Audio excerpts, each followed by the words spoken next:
Welcome into the United East Hoops podcast. I am your host, Pierce Kewen, and today the interview series rolls along here. We have another special guest today. He is a junior from Penn State Berks. Welcome to the show, Jaedon Mast. Thanks, Pierce. Glad to be here. Appreciate you inviting me and having me on the podcast. Yep, of course. So you grew up in Brooklyn until junior year, ended up transferring senior year to Lancaster Mennonite High School. What were some of the reasons behind that transfer?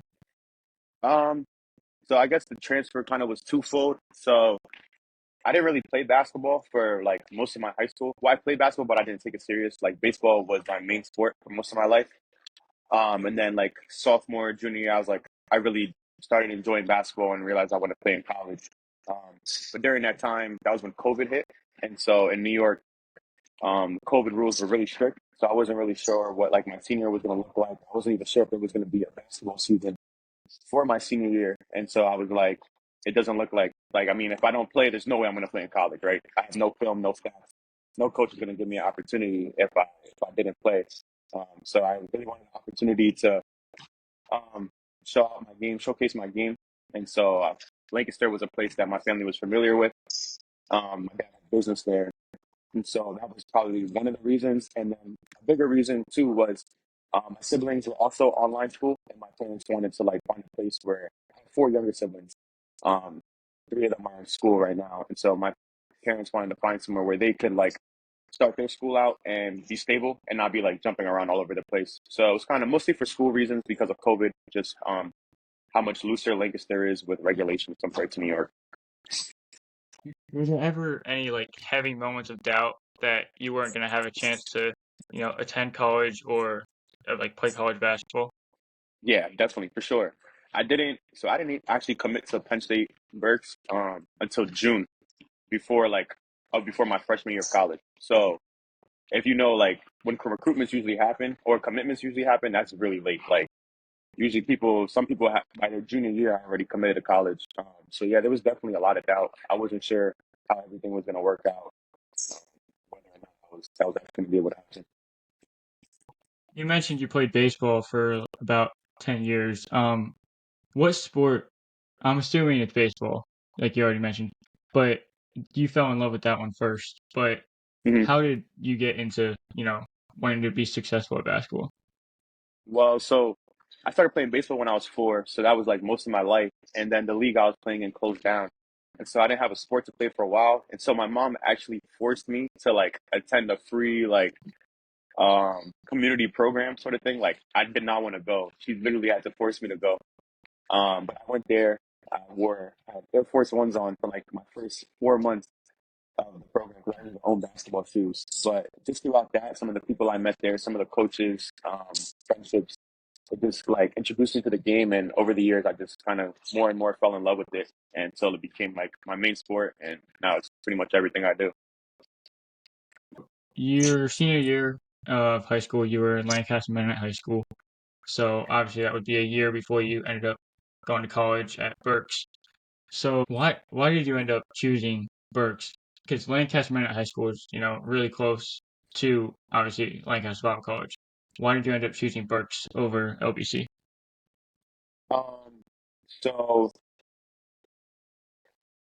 that question, there's kind of a lot that goes into that question. I had a couple of different schools I could have went to instead of Berks, but just when I was going on like visits and when I was meeting with coaches, I really felt that Berks had the best opportunity for me to play right away. They were kind of in a rebuild stage, and there was an opportunity to come in and make a difference um, as a freshman, and so I really enjoyed that. Also, I took a tour of their campus, and I really, as they have a beautiful campus, and I love it here now, but I figured I would love it there. And then LBC too. Obviously, they got Coach Mack and a phenomenal coach who's won Coach of the Year many times in the United East. Um, but one of the bigger reasons was just I didn't really want to live at home. I wanted to get the college experience. And so if I went to LBC, it was like 5 minutes from my house. I would have commuted every day. And also just kind of, I wanted to get out of Lancaster, the Lancaster area. I have a lot of people that I love around there, but it's just, as a kid who grew up in the city, it wasn't really my vibe. And so I kind of wanted to go elsewhere, and Berks kind of was the fit that I was looking for. So at Berks, what is like your favorite part? I mean, you said the campus is nice and the basketball facilities, workout room, gym, stuff like that. Which one would you think is better and why? Uh, um, well, I don't know. The way I look at it is that basketball is only for about the next, or for me, 2 more years. So for 4 years of my life, right? And the degree and whatever is the rest of my life, right? So I think what's made me stay at Berks is definitely the outside the basketball stuff. Getting a Penn State degree, the friends I've made here, that sort of stuff. Because that stuff, that lasts a lifetime. Basketball is only for a couple years, a couple amazing years, but just it's a short time. Once you got on campus at Penn State Berks, what was the biggest improvement you made on the court in the first like 2 to 3 months while preseason practices were going on, like before you even guys played any game? Um, yeah, I would say my shooting, my outside shot. If you look at my college stats, I shot. I mean, my high school stats. I'm sorry.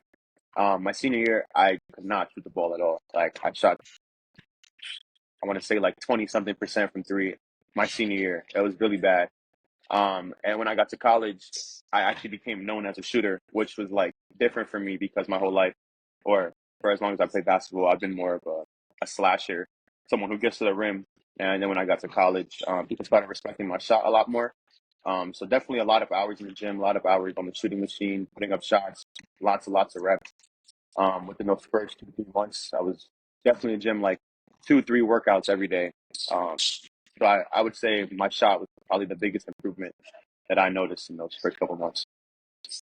So you mentioned earlier that you kind of went to Berks. It was kind of in a rebuilding process, and you want to be a part of that, and try to get them to the playoffs, win a couple playoff games, things like that. But you played a lot more of a freshman as a freshman because of that. You played in 21 games, started a couple, which for most freshmen at this level, you're not going to play nearly that Hmm. much. And then to your sophomore year, you ended up playing almost every game, if not all. And you started in four of them, and you averaged, double digit above 15 minutes a game. So, like, are you expecting like another improvement like that, like averaging 17 minutes a game? I know most guys would probably play, I don't know, 25. Like, if you're in the rotation, consistently, it's like 25 minutes or so. Are Hmm. you like, how do you feel about your odds to do that once again, make a big improvement? Um, for this year, I'm actually super excited for this year. I think I'm going to take a big leap from where I was last year. Last year, I struggled with confidence throughout the whole year, and I think that reflected in my play. Um, I don't think how I played last year was really who I was. It didn't reflect the work that I put in. I know there was another level that I could have reached if my confidence was there. And I think going into this year, just after a long summer of like just being true to myself, figuring out who I am, right? Talking to God about who I am. I think that I'm ready to put that into work. And this year will be a reflection of that on the court, off the court. So I think my minutes will go up because the work will show. That's just what I believe. I believe the work always shows. So we mentioned, the whole thing with LBC, but you ended up scoring your career high 19 points, also a career high 8 rebounds against them. Just how special was that game last year to you, and like what did that mean to you? That's like the work you were putting in, and to play LBC. It was at home, but against the same team and the same coach that you knew. Just what did that game mean to you? Um, LBC is always a fun game every year. They have a great program there. It's always a good game. And I don't know, for some reason, I always play good against them. I don't know what it is, but I always have my freshman year, I had a career high, and then my sophomore year, I had a career high as well. Um, but yeah, I mean, to me, it's not really any different than a regular game. I go into every game the same way just because I know the coach doesn't, I don't view the game any different. I know a couple players there too, but it's still, every time we walk on the court, it's the same mentality, go out there and get a dub, right? It doesn't really change for them. Um, Glad I played well, but it's always just team first, get a dub. That's always the mentality, right? Like you just wanna win. So you guys, overall, your record wasn't fantastic, but you did end up doing just enough to make the playoffs as a six seed in your division. So you ended up losing the first round, but that steps in the right direction from where the program was. Mhm. So how did it feel? Like you played at Penn Tech regular season and postseason. How different was a playoff game compared to a regular season game then? Uh, yeah, no, playoff games are definitely like everything that you see during the regular season, just like multiply it by five, by 10, right? Because during the regular season, nobody wants to lose, but they understand that if they lose, right, the season's not over. When you get to playoffs, that's no longer the case, right? As soon as you lose a game, you're done for the next almost 6 to 8 months, right? There's no more basketball for you, no more officiated basketball, no more college basketball, and so everybody's giving it them all, right? There's no we'll get them next time because there is no next time, right? So I just think that playoff basketball, the intensity, the defense, even the refereeing, it's all at another level. And if you're not prepared for that, you're not going to succeed. You're not going to win, right? And so I think for us getting our first taste of that last year was good, and it's going to help us be even more prepared for our competition this year.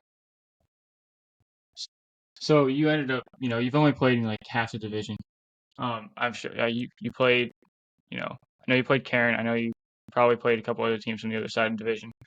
But what has been the best student section you've seen in the conference so far? Best student section. Um, that's a good one. I've been to a couple games I wasn't even playing. I know Harrisburg has a good student section. The LBC has a good student section. Um, this is not United East, but the Albright Alvernia games that we have always have good student sections. That's like the Reading rivalry. So those are good ones. And I'm trying to think what else. St. Mary's good student section. I don't know if I could pick a one, but a couple of those schools they've had a good turnout. Um, high energy in the gym, which is always fun. So you mentioned, for yourself getting, more minutes as you expect to, and the this off season that you're continuing to put in towards next season. What are some of the goals that you have, in terms of numbers wise for you individually and as a team for this upcoming season? As a team, just taking the next like to be over 500 at the minimum. Right? Don't want to aim for that, but that's at least the basic goal. Want to be over 500 this year. For myself, um, I don't know that I have any specific number goals that I've thought of ahead of time, but I definitely like to be like somewhere between 10 to 15 points a game, 5, 6 assists a game, uh, 4 to 5 rebounds too, right? I consider myself a good rebounding guard, so I like to put rebounding in there because um, that's one of my assets.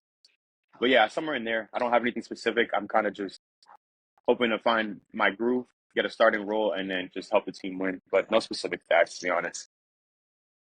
Okay, so last question here. A good friend of mine, shout out Eli Lanker, I know you know him from Hmm. FCA camp. He wanted to know when your season ends, how much time do you take off, if any, and what does like a typical week in the off season by yourself, no team practices, look like for you? Um, that's a good question. Um, so depends on the year. Well, it doesn't. I'll just say, right. I've only had 2 years for college, but usually it's about 2 weeks to a month, just depending on where I'm at mentally. Sometimes you just gotta like take a step back and recuperate before getting back onto the court. But yeah, something like that. Usually, if the season ends in February, sometime in March, I'm back. I'm back in the court, right, working out. Can't take too much time out. You got to start getting out of shape and stuff. And then what a typical week looks like in the off season um, would be for me right now. I mean, I guess the question would be after the season ends. Yeah, yeah, Okay. yeah. It's just usually lifting and getting shots up, right? As a Um, team, yeah. yeah, you Go ahead. good. Yeah, you good. Yeah, yeah. No, You no, I got was it. gonna say, yeah, just lifting and getting shots up. Um, Trying to just not necessarily during that time. I'm not necessarily trying to gain muscle, but just trying to stay in shape. Um, and just yeah, be in good shape, able to perform. All right. So I'm gonna do the 30-second rapid fire questions. I'm gonna let you answer as many questions as you can in 30 seconds. So here we go. Favorite sports movie? Blind sides. Jordan or LeBron? Jordan. Best basketball shoe. Favorite basketball shoe. Whatever. Uh, the uh, Puma Dreamer, J. Cole shoes. Madden or 2K? I don't really play either, but 2K. Dream team or redeem team? Dream Team. Go-to pregame song. Uh, Skip. All right. I got another one. Let's see here. Favorite athletic brand. Nike. All right. So I appreciate you coming on the show today, and good luck next season. In the United East, Yeah, thank you, Pierce. Appreciate you having me on. Good luck with your podcast as of well. course. All right. So I will have another episode coming out. It's more of a special edition, not an interview. Uh, in this next week, probably Monday, Tuesday around that time. So stay tuned for that. Appreciate listening. Take care and God bless.